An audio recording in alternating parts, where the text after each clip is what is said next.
So once again, Shabbat Shalom. So my family on my mom's side has an uncommon Jewish immigration story. Unlike the vast majority of American Jews, including my dad's side of the family, who came from Eastern Europe to this country, my mom's side of the family had a different path to get here. My mom's side of the family are proudly Jews from Greece. And in fact, my great-grandfather was the volunteer chazan, the volunteer cantor, at the Greek synagogue on the Lower East Side, which still stands today on the corner of Broome and Allen Street. My mom lived in the apartment immediately across the street from the synagogue, and his picture is somewhere on a wall there, although I haven't been in a little while, and I've got to go back and see if we can find it. They were proud of their Jewish-Greek heritage, and I've become proud of it too, and especially this one little tidbit, which is that the Greek Jewish community in Europe had in it two different factions. There were those who arrived in Greece only in the year 1500, who were refugees from the expulsion from Spain and came across the Mediterranean and made their way to Greece. Those are the Spanish Greek Jews. And there's a much smaller and much older Jewish Greek community, which says that its roots go back there not just to the time following the Spanish expulsion, but rather their time in Greece goes all the way back to the Roman era, and as a result, they're called the Romaniot Jews. Jews who've been in Greece since the Roman era for at least 2,000 years or so, and my mom's family claims their heritage of the Romaniot traditions. We are very proud of our Greek Jewish heritage, and not just any old Greek Jewish heritage, Romaniot Greek Jewish heritage. So at a congregation that I used to work at, there was another person in the congregation whose family was of Greek Jewish descent, and one day during religious school, the youngest child of this family was brought into my office by the school's religious school director in tears. And the religious school director dropped off in my office and he says, I think you might like to speak with Rabbi Reiser about what happens in class. And this kid is truly in tears. And he said, we were learning about the Hanukkah story and I didn't know what to do because I learned that it was the Jews against the Greeks. And I thought, this kid said to myself, I don't know which team I'm on. And I was happy to be able to reassure him in that moment that actually, if you look at the Hanukkah story really carefully, although we call it a fight between the Jews and the Greeks, it actually was a fight between the Jews and the Syrian Greeks, which means people who came from Syria but had adopted Greek culture, and that seemed to satisfy him. And he was able to go back to class and to not feel so upset, knowing that he didn't have to pick a side in the battle between the Jews and the Greeks in the Hanukkah story. So the version of the story that I told him is probably the version of the story that most of us are familiar with. There was a Syrian Greek king, his name was Antiochus, and one day he decided that he wanted to outlaw Jewish religion in the kingdom of Judea, and so he sent an army down to Judea, and he said, no more practicing of Jewish law here in Judea, but a brave band of rebel fighters rebelled against the king Antiochus and his Syrian Greek influence, and beat the Syrian army and sent them back to where they had come from and won the day. And that's the story that we most commonly tell. It's basically the story that I told to that kid in religious school that one day. And we might call that the Hanukkah story that's an imperial war. It's the fighting of a group of rebels against an empire, the imperial war. And that's one aspect of the Hanukkah story. But there's another, and I think far more interesting, aspect of the Hanukkah story that isn't about an imperial war, but rather is about a civil war, about Jews fighting against other Jews. And if you want to read more about this, there's a really great chapter in a book by our colleague and teacher, Rabbi Bob Seltzer, who I know is probably watching on Zoom right now. Hi, Rabbi Seltzer, so glad you're joining. Read his book, Jewish People, Jewish Thought, the section on the Maccabean Wars. Fascinating, thorough, detailed, you'll learn a ton. So here's not the imperial war version of the Hanukkah story, but rather the civil war version. So in the time of the Maccabees, there were two high priests in Jerusalem. One of them was named Jason, and another one right after him was named Menelaus. Listen to those names. Jason, Menelaus. These are not Hebrew Bible names. This is not Aaron or Moses or Yonatan or Yochai or whoever. Jason and Menelaus, the high priests who were themselves in love with Greek culture. They loved everything that the Greeks had brought all over the ancient Middle East. They loved the gymnasium where people went to work out and to exercise not just their bodies but their minds. They loved the Greek language. They loved the Greek way of dress. They loved Greek thought. They loved Greek poetry, Greek philosophy. And so in love were they with Greek culture and thought that they decided, you know what we're going to do? We're going to build our own gymnasium, our own school of Greek thought and Greek athleticism right here in Jerusalem, right in the capital city of Judea. And so in the capital city, the most urban elite center, suddenly Greek culture was starting to swirl and spread and take root.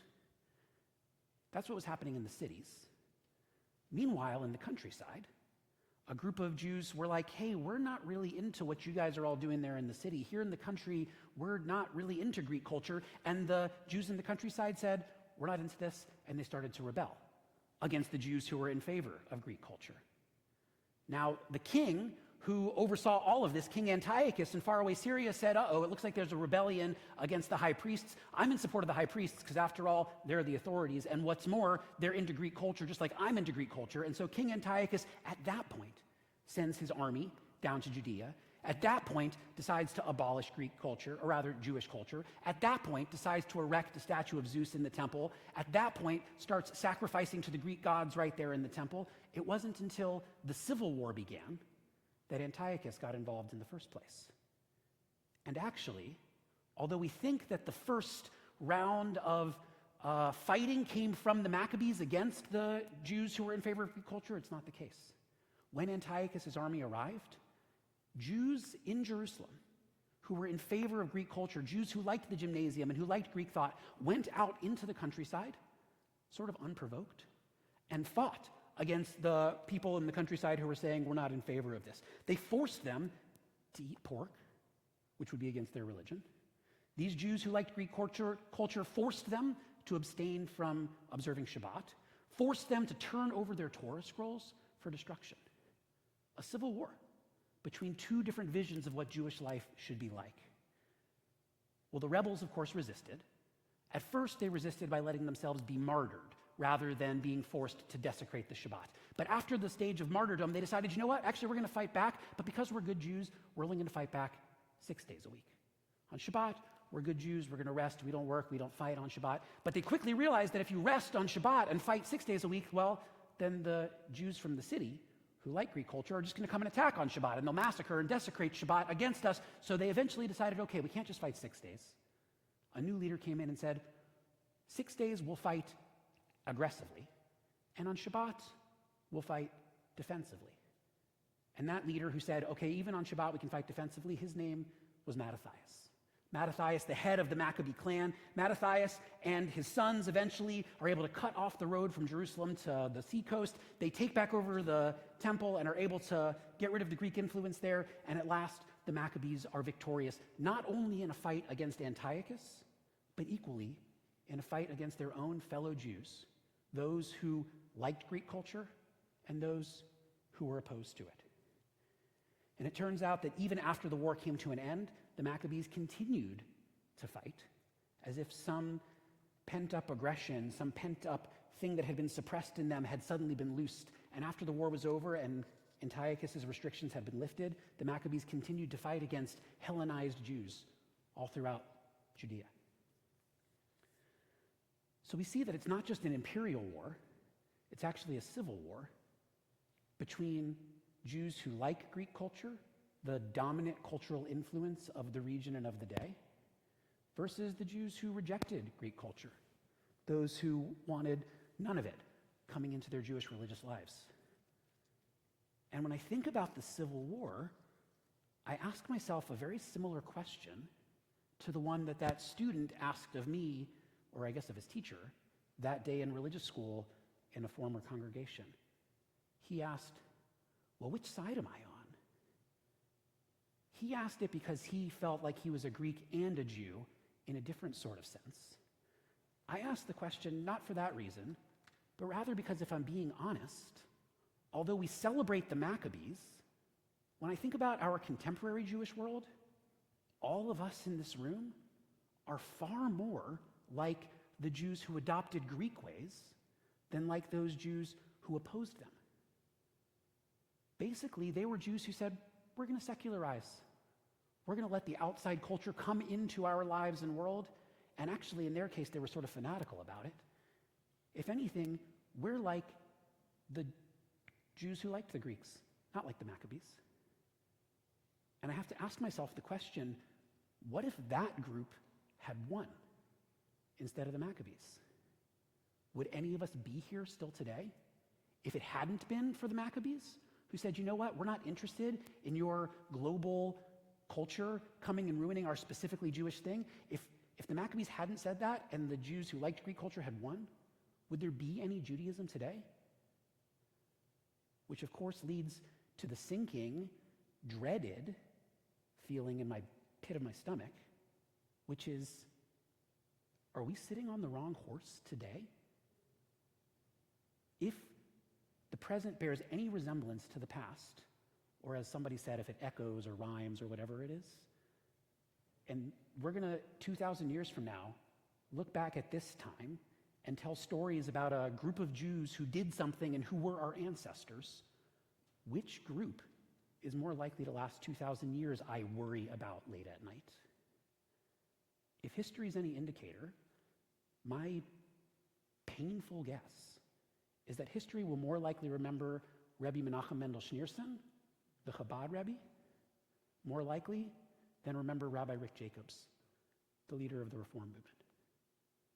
I hate saying that. It feels awful. So I have two contemporary applications of all of this that I'd like to make.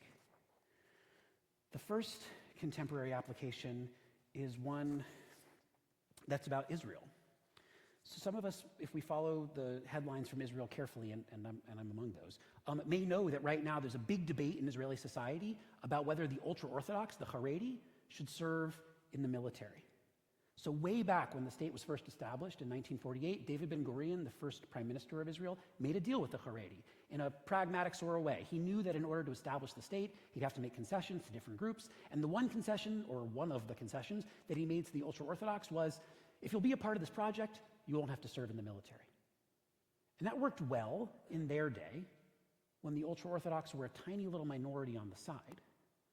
But in the 75 plus years since then, the ultra-Orthodox community has grown disproportionately compared to the rest of society, such that a group that was easy to previously exempt from military service now is a pretty sizable part of the population. And in fact, with the war that's been going on for the past 15 months, meanwhile, there's a big part of the population, the ultra-Orthodox, who do not serve in the military at all. And meanwhile, those who do serve in the military, because of the war especially, have been serving not their normal slate of duty. I just came back from a trip to Israel. Many people reported to me that instead of the normal 30 days a year of reserve duty that military veterans are supposed to serve, instead of the normal 30 days, many people have served in the past 15 months 200 days of military duty. And there's been a Supreme Court decision that says this actually can't continue anymore, and that there are 7,000 Haredi Israelis who are now supposed to be eligible for the military draft. And the question is whether that law will actually be enforced or not.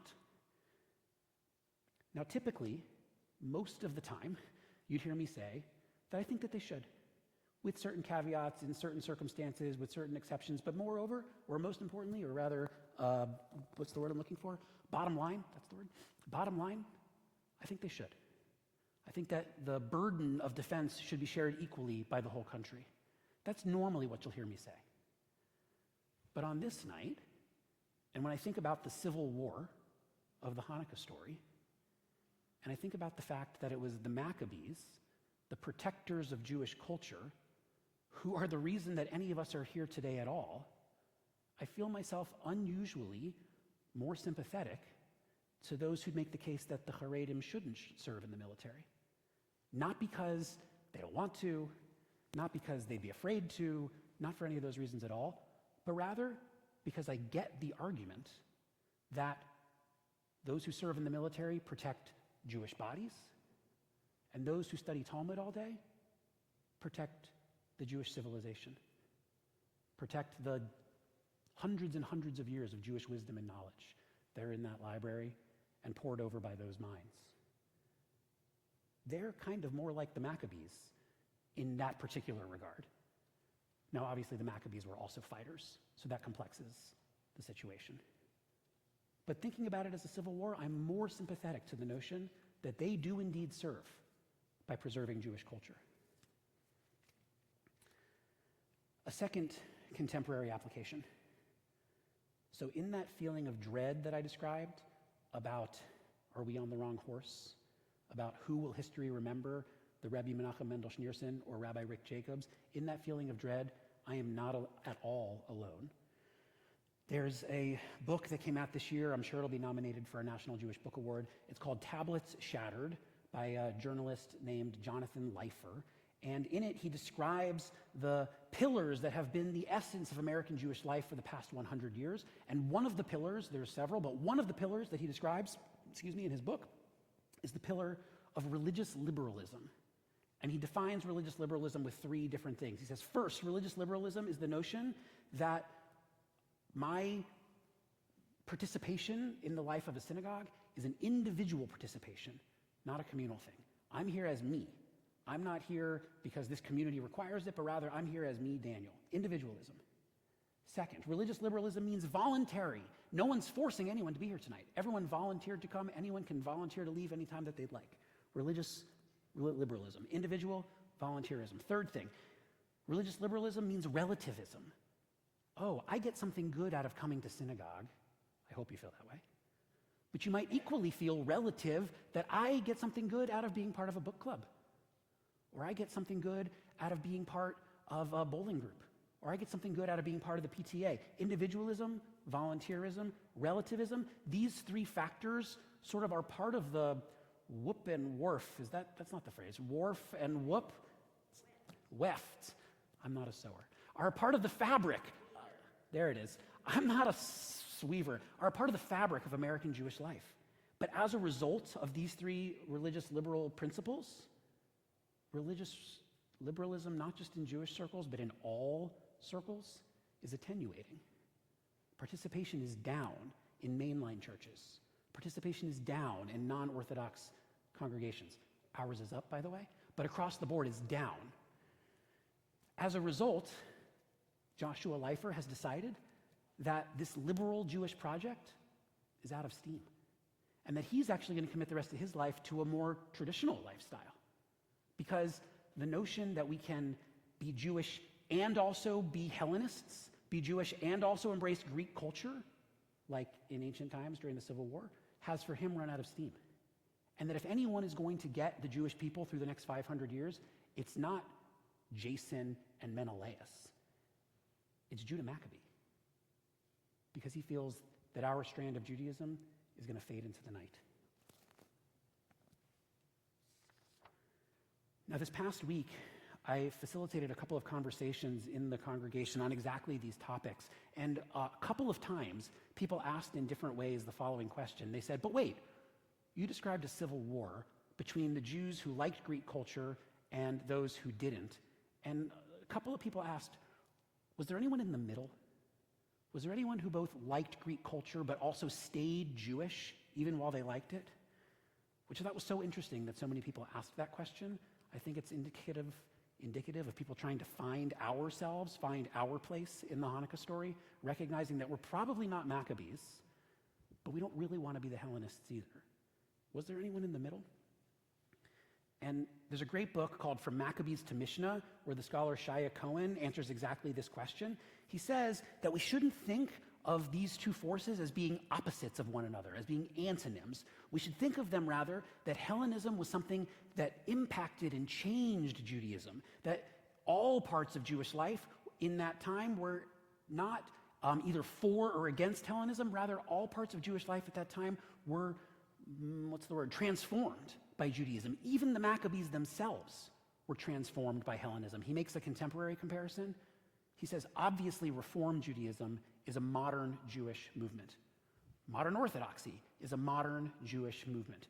But even the Haredim, even ultra-Orthodoxy is a modern Jewish movement because it's a response to modernity. It's a rejection of it, but it's a response. And the same thing was true in ancient times, says Shaya Cohen, that even the Maccabees were themselves in some way reacting to the force of Greek culture coming into their world. And he points out that, I'm going to skip through parts of this page because some of it is more detailed than I think we're going to need and because I think I'm running out of time. He points out that even the Maccabees themselves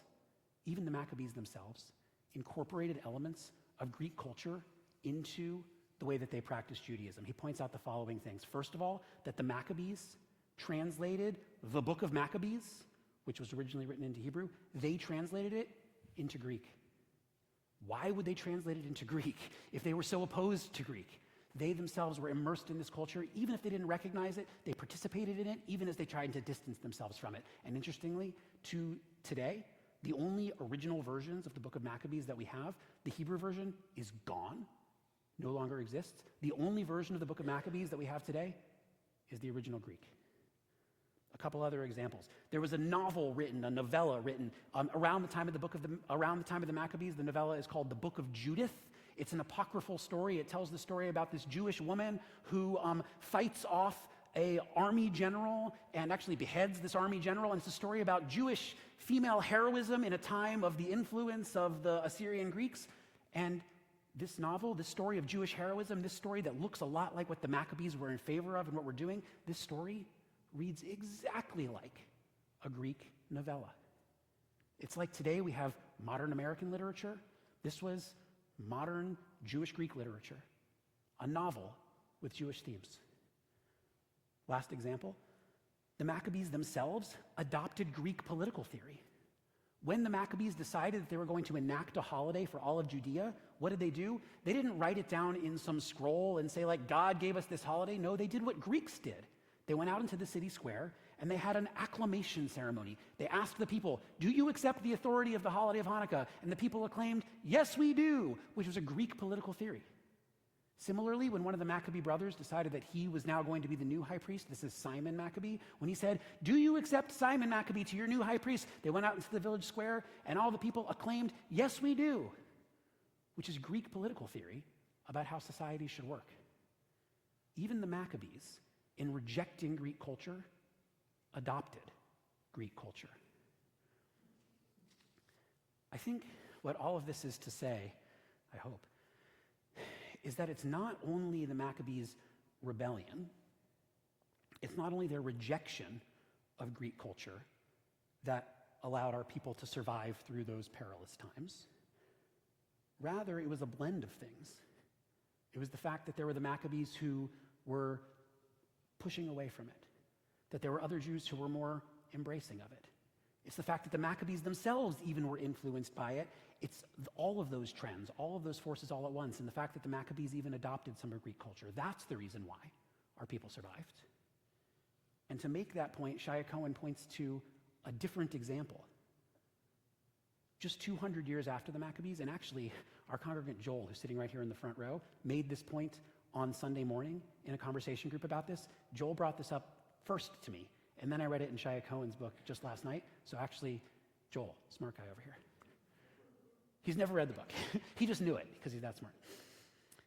Shia Cohen points out that while the Maccabees both distanced and adopted, and thereby we survived, that 200 years later, a different group of rebels, the rebels who stood up not this time to the Syrian Greeks, but later on stood up to the Romans, they were complete rejectionists.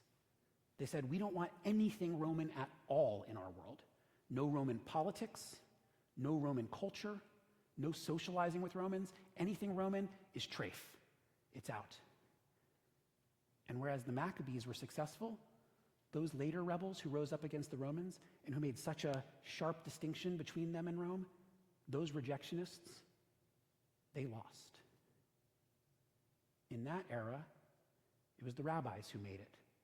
The rabbis who were the new shoot on the tree of Judaism. Once again, the ones who were willing to adapt, to respond to the times in which they lived. So I still have that pit in my stomach, but it's a little less heavy. And I'm going to end with something that's going to feel strange and out of left field, but I actually think it says it way better than I have over these past God knows how many minutes. There's been a meme that's been circulating online the past couple of weeks where somebody trying to accuse Reform Judaism of something, somebody trying to say, Reform Judaism, that's not real Judaism. Someone said online, oh, Reform Judaism, that's decaf coffee. To which a really funny young Reformed Jewish woman said, yeah, you're right. Because you know what? People who drink decaf must really love coffee if they're willing to drink it anyway. And I actually think that's a really good metaphor for what I've been trying to express this evening, which is we may not have the same sort of completeness or certainty or rejection or I don't know exactly what as others of our co-religionists. We may have to live somewhere in this middle space between Greek and Jewish, somewhere in between the space between caffeinated and brown water. This is really going off the rails. But we drink it anyway. And here we are. My hope is that we'll be a little like the Maccabees, and even more like the rabbis, able to adapt to our times, and that 2,000 years from now, it'll be our descendants and many others telling the Jewish story. Shabbat Shalom.